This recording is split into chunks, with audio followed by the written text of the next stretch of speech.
Après être sûr de ce que je veux, et après avoir fait la chasse aux actions contradictoires, comme je l'explique à la vidéo précédente, je vais amener progressivement mon subconscient à collaborer en lui faisant faire une routine de petites choses sans lien direct avec mes objectifs, mais qui empruntent le même chemin.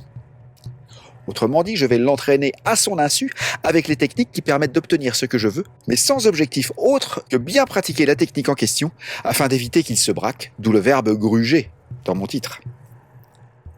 Ça vous paraît confus ? Normal. Je vais m'expliquer dans une seconde. Mais avant, si vous êtes content d'être ici, faites-le moi donc savoir avec un petit pouce. Vous savez comme moi que plus vous allez forcer votre subconscient à faire un truc, plus il fera l'inverse. Tout le monde y passe. C'est le lot commun de tous les apprentis méditants. Si vous tentez de suivre le conseil de Neville Goddard, excellent au demeurant, c'est pas le problème, qui consiste à ressentir le plaisir du souhait accompli, mais sans jamais avoir appris à méditer ni même à vous relaxer, il faut pas vous leurrer, vous n'y arriverez tout simplement pas. Ou peut-être, oui, la première fois, mais plus jamais ensuite. Ce cher Neville est bien gentil, mais pour ceux sans expérience de la méditation, qui désirent quelque chose et tentent de ressentir l'émotion qu'ils auraient si leur souhait était déjà réalisé, ce qu'il propose aura plutôt tendance à les décourager plutôt qu'à leur montrer vraiment la technique. Cette habileté merveilleuse n'est que pour les aguerris, ou pour ceux qui ont une prédisposition, oui, comme Jésus par exemple, à appeler les choses qui ne sont pas comme si elles étaient. Donc pour éviter de réveiller le trouble fait, nous allons lui montrer toutes les techniques, certes, mais à blanc, ou pour de faux, comme on dit dans la cour de récré. Et l'analogie de la cour de récré est sympa, car n'oubliez pas que le subconscient est quoi ? Oui, un enfant. Et une fois que vous savez ce que vous voulez, vous pouvez déjà pratiquer la liste magique, et rien de plus pour le moment. De cette façon, votre subconscient sera imprégné de vos désirs, mais ne prendra pas ça comme un ordre. Il se dira juste que c'est ce que le patron ou la patronne, c'est-à-dire vous, désire. Donc ça, c'est une première chose. Continuez votre liste jusqu'à ce que chacun de vos objectifs se réalise. Parlons maintenant, si vous le voulez bien, de la ruse pour accélérer tout ça. Mais avant, si vous n'êtes pas encore abonné, pensez donc à le devenir. C'est jamais mauvais d'être abonné à ma chaîne.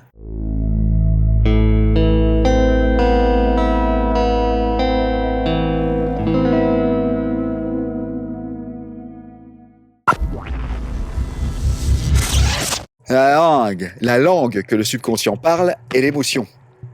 Voilà pourquoi la technique de Neville est excellente, car elle ne vise que cela.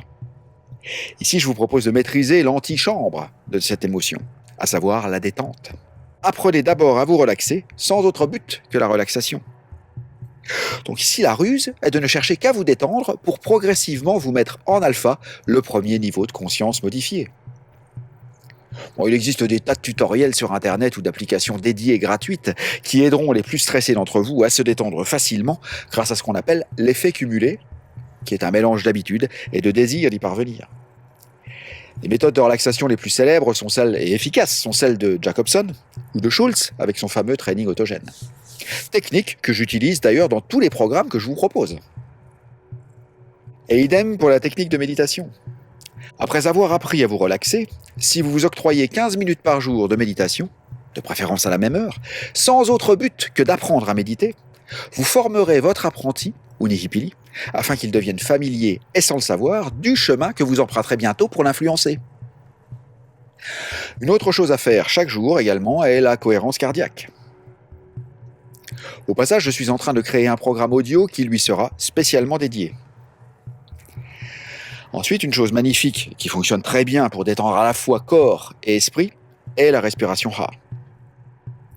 Enfin, et non des moindres, vous détendre dans votre canapé ou dans votre lit au réveil et réciter le mantra en conscience avec comme seul objectif d'intégrer ces 4 mots et rien de plus. Afin d'influencer mon propre subconscient plus facilement, je fais chaque jour une série de petites choses, à la suite quand j'ai le temps. Sinon, même si je les répartis dans la journée, ça marche aussi. Je commence dès le réveil avec 5 minutes de cohérence cardiaque. Ensuite, après mon café, 15 minutes de méditation avec une application dédiée.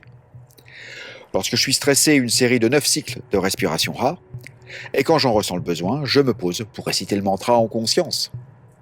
De cette façon, j'ai réussi à mettre mon enfant intérieur dans une telle confiance que maintenant je dialogue avec lui aussi facilement que j'appelle un pote. Enfin, ça dépend quel pote, hein, parce que certains, on se demande pourquoi ils ont des téléphones, ils décrochent jamais. Vous voyez ce que je veux dire? Mais bon, revenons à nos moutons, nous nous égarons. Et les résultats sont considérables, car comme je vous guide pour le faire dans mon programme Méditation avec l'enfant intérieur, dès lors que vous avez capté son attention et le traité avec le plus grand des égards évidemment, il sera le premier à vouloir collaborer. Et ce sera précisément là qu'il faudra répondre présent avec vos buts si chers, buts qui seront bien sûr ceux de votre liste magique. Donc une chose capitale ici est d'apprendre ces techniques, ou de pratiquer ces techniques, si vous les connaissez déjà, sans autre but que de les apprendre ou de les pratiquer. Et non pas de faire tout ça pour mieux pouvoir influencer votre subconscient. Car sinon, vous aurez une attente trop forte pour qu'il l'accepte. En effet, l'idéal est toujours de faire en sorte que l'idée vienne de lui. Autrement dit, d'attendre qu'il vous propose d'utiliser les techniques en question, et avec lesquelles vous commencerez à être familier, sur vos buts bien précis, en l'occurrence ceux de votre liste magique. La ruse, ou plutôt la recette ici, est d'apprendre ces techniques qui permettent d'influencer le subconscient sans chercher à l'influencer. Vous savez la différence ? Ça me fait penser au film Karate Kid où le sensei fait nettoyer les vitres à son jeune élève dans un sens puis dans l'autre jusqu'à épuisement afin qu'il maîtrise le mouvement. Ici c'est pareil.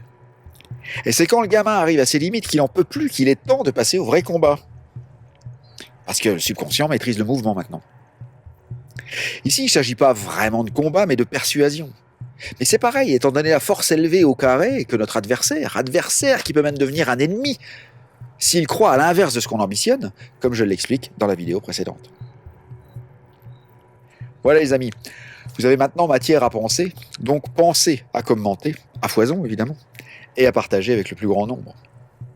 Vous trouverez tous les liens dont j'ai parlé dans la description de la vidéo. Remarque importante. Je vous disais dans la précédente que parfois on fait des choses anodines que l'on croit bonnes ou inoffensives, alors qu'elles nuisent profondément à notre bien-être, notre détente, la méditation ou même nos objectifs. Pour cela, je peux vous aider avec mes audits Skype. Et grâce à quelques questions ciblées avec vous en tête-à-tête, j'arrive toujours à déceler le ou les vices de forme qui vous bloquent, garanti. Visitez donc aussi ma boutique en ligne où vous trouverez tout ce qu'il faut pour aller où vous voulez, et où le 4 fois sans frais est maintenant disponible avec PayPal. Génial! Je vous souhaite la recette infaillible.